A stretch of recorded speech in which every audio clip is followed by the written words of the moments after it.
Bismillah walhamdulillah wassalatu wassalamu ala rasulillah sallallahu alayhi wasallam. My dear soul, imagine this. Your phone is on silent. Someone very important is trying to call you. They ring once, twice, 10 times, but you don't hear it because your phone is face down, notifications off, busy with other noise. Now imagine instead of your phone, it is your heart. And instead of a human caller, it is Allah. He is not calling you with sound. He is calling you with a feeling, a heaviness you can't explain, a sadness with no clear reason, a restlessness in your chest even when life on the outside looks fine. You eat, you scroll, you laugh, you talk, you go to work. But when you are alone, or especially when you lie down at night, something inside whispers, something is wrong, I am not okay. That feeling, my dear soul, is not random. It may be a warning from Allah, not a warning of punishment, but of mercy. Not to destroy you, but to wake you gently before something bigger comes. Because when a believer starts drifting away, Allah, out of His love, does not usually begin with calamities. He begins with signs, subtle ones, inside ones. We often wait for a big sign in our life, a dramatic event, a shock, a miracle. But many times Allah starts with smaller alarms. Salah becoming empty and rushed, Qur'an feeling distant, dua becoming dry and rare, sins becoming easier, excuses becoming smoother, peace leaving the heart, even while blessings remain. Outwardly, everything still looks okay. Inwardly, the heart is dimming. And the most dangerous thing is not that you feel this. The real danger is when you stop feeling anything at all. So if you still feel that tightness, that guilt, that uneasiness, know this. Allah is still warning you because He still wants you back. He has not left you. When Allah speaks to you through discomfort, look at your recent days honestly. Have your prayers become something you get over with instead of a meeting with your Rabb? Do you delay salah for hours, saying later, later, while later never feels right? Has Qur'an moved from your daily food to an occasional one day soon? Do you feel your patience has become thin, your anger quick, your smile rare? Chua, do you reach for your phone before you reach for wudu when something hurts? These are not just moods, they can be messages. Allah does not leave the heart of the believer completely comfortable while walking away from Him. That would be abandonment. And He has called Himself Al-Wali, the protecting friend, Al-Latif, the subtle, gentle one. So what does He do? He removes sweetness before He removes blessings. You might keep the job but lose the peace in it. Keep the friends, but feel alone even around them. Keep the house, but feel like a stranger in your own home. Keep the outward success, but feel hollow inside. So you try to fill that hollowness. More entertainment, more scrolling, more food, more sleep, more busyness. Anything to not be alone with your thoughts. But when the noise fades, the heaviness is still there. That discomfort is not your enemy. It may be Allah pulling away from your heart everything else you are relying on so that you finally turn to the only one who was ever meant to carry it. Sins do not always destroy suddenly. They numb slowly. Most people do not wake up one day and say, "Today I will ruin my iman." It happens quietly. A small haram becomes just this once. Then it's not that bad.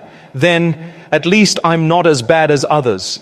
Then the heart stops even noticing it. At first you felt guilt. You knew it was wrong. You planned to stop.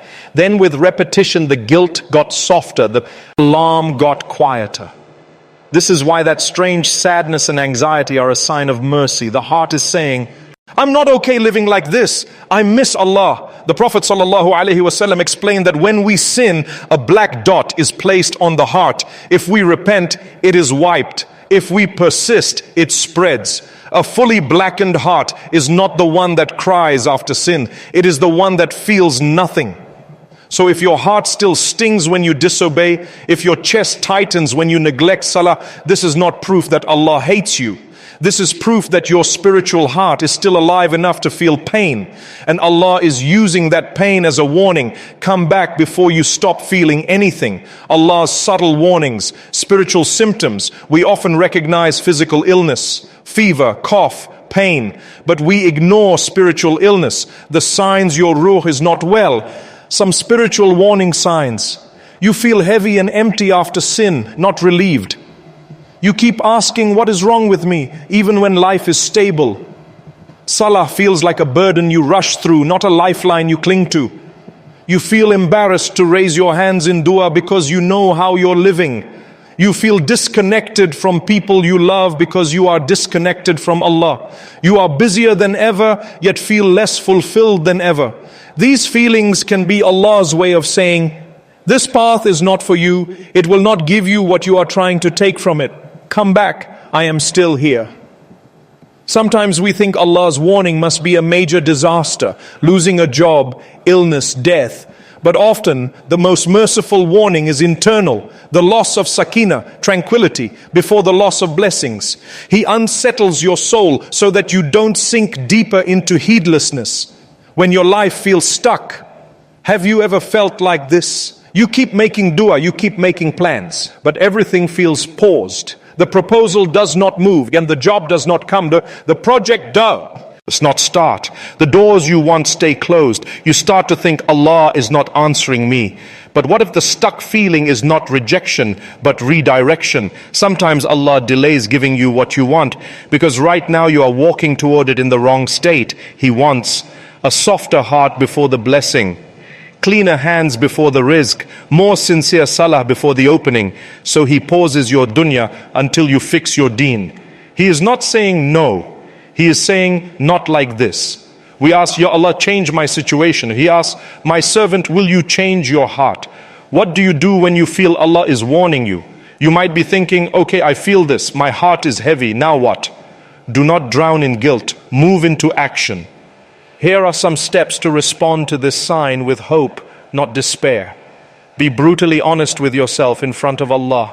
Find a quiet place, no phone, no noise, just you and your Rabb. Say to Him, Ya Allah, I feel something is wrong inside me. I have ignored you. I have delayed change. I have chosen comfort over obedience. I am not proud of it. I am scared of where this is going. Please guide me back. Please do not leave me to myself. You do not need fancy words. You need honesty. Allah loves the servant who says with brokenness, I need you. Guard your salah, even if your heart feels far. Your nafs will say, what's the point? Your salah is not perfect. Your life is full of sins. Why pray? That voice is not from Allah. That voice is from the very shaitan who wants you to disconnect the last wire between you and your Lord. Pray anyway. Heavy, distracted, struggling, but pray. Because salah is not a graduation certificate. It is your oxygen mask. You do not throw away your oxygen because you are sick. You cling to it more. Start with Fajr and one other prayer. Build up again. Make sins. Istighfar. Even if you fall again, say, Astaghfirullah. Oh Allah, I seek your forgiveness with real regret. You may slip again. You may not change overnight, but each time you sin, return. When Allah sees that every time you fall, you come back to Him, He will not abandon you. The problem is not sinning and repenting. The problem is sinning and stopping repentance. Remove or at least reduce the things that darken your heart. You already know what they are for you. Certain websites, certain chats, certain places, certain people, certain habits late at night. You cannot expect your heart to feel light if you feed it darkness daily. You do not need to fix everything at once. Start with the heaviest one, the one you know is dragging you down. Ask Allah for strength and take a step away from it. Rebuild your connection with Qur'an, even if small. You might say, I feel so far from the Qur'an now, it doesn't move me. Still, open it. Read even half a page. Listen to a recitation with eyes closed. The Qur'an is shifa, healing. You do not wait until you feel healthy to take medicine. You take it because you are sick. Surround yourself with reminders and good company. If all your inputs are dunya, your heart will be dunya heavy. Listen to at least one beneficial reminder daily. Seek at least one conversation with someone whose presence pulls you up, not down. Iman rises and falls. We are not robots, but you can choose to put yourself in places where Iman has a chance to rise. Allah's warning is a form of love. Think of a parent who sees their child walking toward a cliff. They shout, they run, they grab them. The child experiences discomfort, even pain, but the intention is pure mercy. Allah's warnings are more merciful than any parents. If Allah wanted to humiliate you, He would expose you. If Allah wanted to destroy you, He would cut off your chances. If Allah wanted to abandon you, He would let you feel perfectly happy in sin. Instead, He made sin feel bitter. He left a knot in your chest. He allowed this reminder to reach you. That is not hatred, that is care. The Prophet ﷺ told us that Allah is more merciful to His servants than a mother is to her child. So if your heart is hurting from distance, do not interpret it as Allah hates me. Interpret it as my Rabb loves me too much to let me die like this. My dear soul, your response now is what matters, not your past, not 1,000 old mistakes, not how broken you feel. Only this. Will you use this heaviness to walk back to Allah, or will you drown it again in distraction? You may not be able to turn your whole life around in one night, but you can turn your face around in one moment. That is Tawbah. Let us turn it now. Raise your hands, or at least your heart, and repeat with me in meaning. Ya Allah, I heard you. I felt your warning. I admit I have been careless. I delayed. I sinned. I ignored the small alarms. I chose comfort over obedience. But I do not want to continue like this. Please, Ya Rab, forgive me and guide me. Do not leave me to myself. Bring me back before it is too late. Now let us make a short dua together. Ya Allah, Ya Rahman, Ya Rahim. We come to you with hearts that are tired and souls that have wandered. We confess our negligence, our delays, our repeated later. Ya Rab, if this reminder reached us, it is because you still care. If our hearts felt heavy, it is because you still want us close. If our eyes filled with tears, it is because you did not abandon us. Forgive us for the prayers we delayed, for the sins we normalized, for the warnings we ignored, for the times we knew the truth but did not act on it. Clean our hearts from arrogance and heedlessness.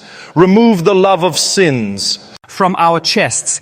Replace our guilt with sincere repentance. Replace our fear with trust in your mercy. Replace our weakness with strength through you. Ya Allah, do not let this be just another video we watch and forget. Make it a turning point in our lives.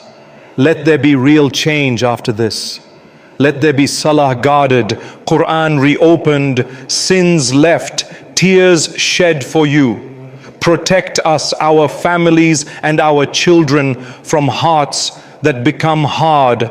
Make us from those who hear your warnings and return quickly, not from those who delay until their time is over. رَبَّنَا لَا تُزِغْ قُلُوبَنَا بَعْدَ إِذْ هَدَيْتَنَا وهب لنا من لدنك رحمة إنك أنت الوهاب ربنا تقبل منا إنك أنت السميع العليم Ameen Ya Rabbil Alameen. My dear soul, if this reminder reached that quiet place inside you, do not scroll away as if nothing happened. Pause, breathe, say Alhamdulillah that Allah still sends you signs. Write in the comments, not for numbers but as dua. Ya Allah, I heard your warning. Help me return to you. Let us all say Ameen for each other. Press like with the intention that this reminder reaches another heart that is quietly breaking the way yours is. Share it with someone you know has been struggling with heaviness, distance, or guilt. You might be the reason they turn back before it is too late, and that will be written for you as sadaqah jariyah. And do not forget to subscribe for more heart-based Islamic reminders so that your journey back to Allah is fed gently, step by step, inshallah.